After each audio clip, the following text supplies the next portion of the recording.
Aliens horrified once humans unlock forbidden powers. The visitors. When the Voryn Empire first encountered humanity, they saw opportunity, not threat. Earth was young, its people divided, its technology primitive. Perfect for annexation. Ambassador KRL of the Voryn stood before the Terran Council, his translucent skin shimmering under Earth's sunlight. "Join us," he said smoothly. "The Empire offers peace, knowledge, and 1,000 years of prosperity." President Leon Cortez smiled politely. "And in return, obedience." They signed the treaty anyway.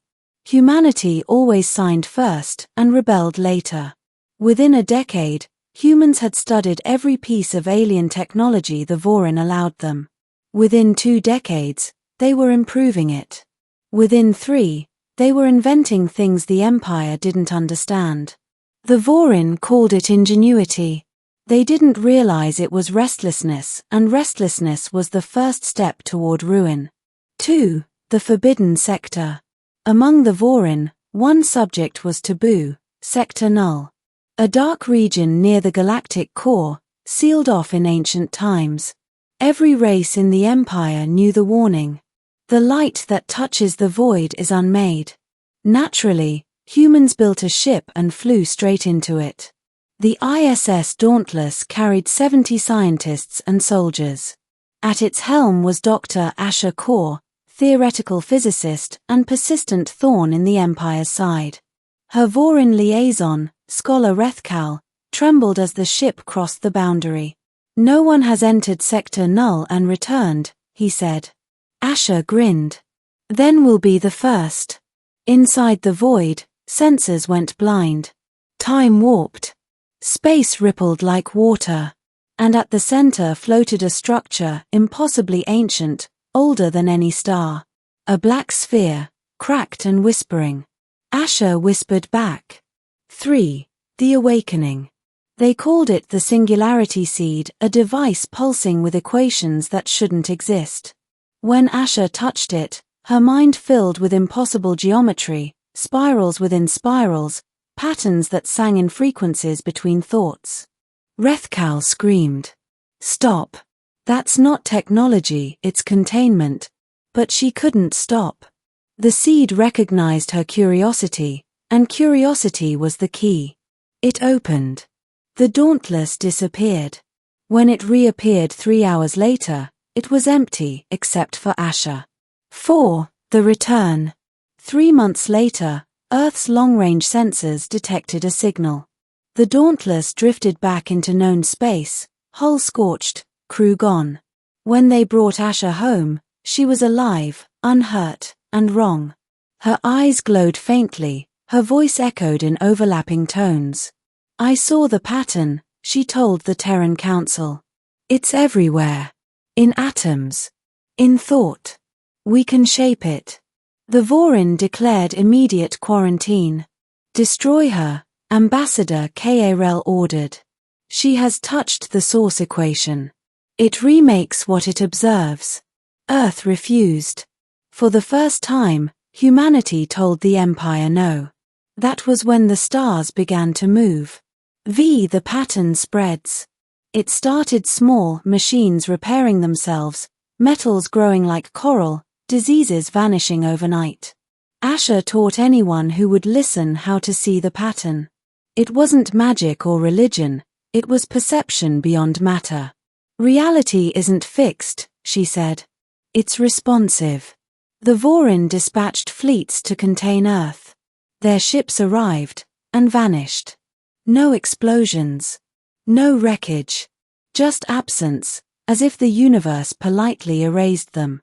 KRL demanded explanation. The answer terrified even him. The humans weren't using weapons. They were editing existence. 6. The Panic. Across the Empire, panic spread. Communications warped.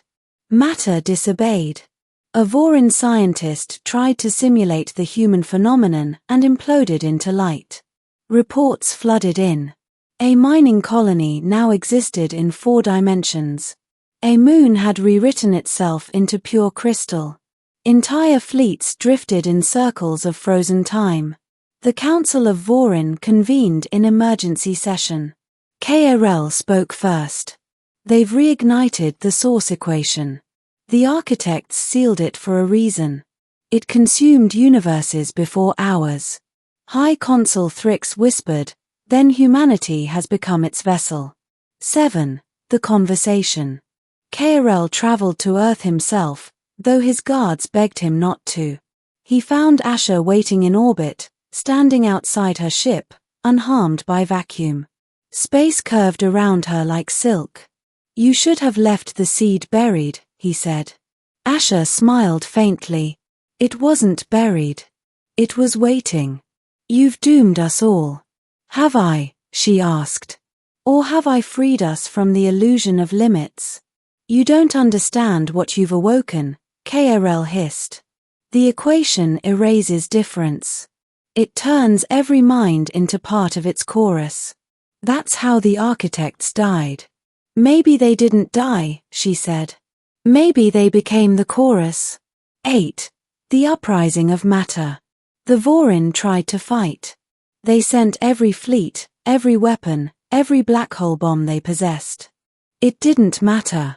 The moment their ships entered human space, they dissolved into patterns of light. Their crews felt warmth, peace, and then nothing. The humans didn't attack. They sang. The resonance spread faster than light. Planets hummed. Oceans rose into fractal shapes. Creatures learned language in dreams. And above them all, Asha guided the transformation, not as conqueror, but conductor. We are not ending, she said to all who could hear. We are remembering. 9. The last transmission. KRL sent one final message to the surviving Voryn worlds. Containment has failed. The pattern is everywhere. The humans have merged thought and matter. Do not resist. It only hastens assimilation. He hesitated, then added. They do not seem cruel. That is the worst part. After that, even the signal turned into music.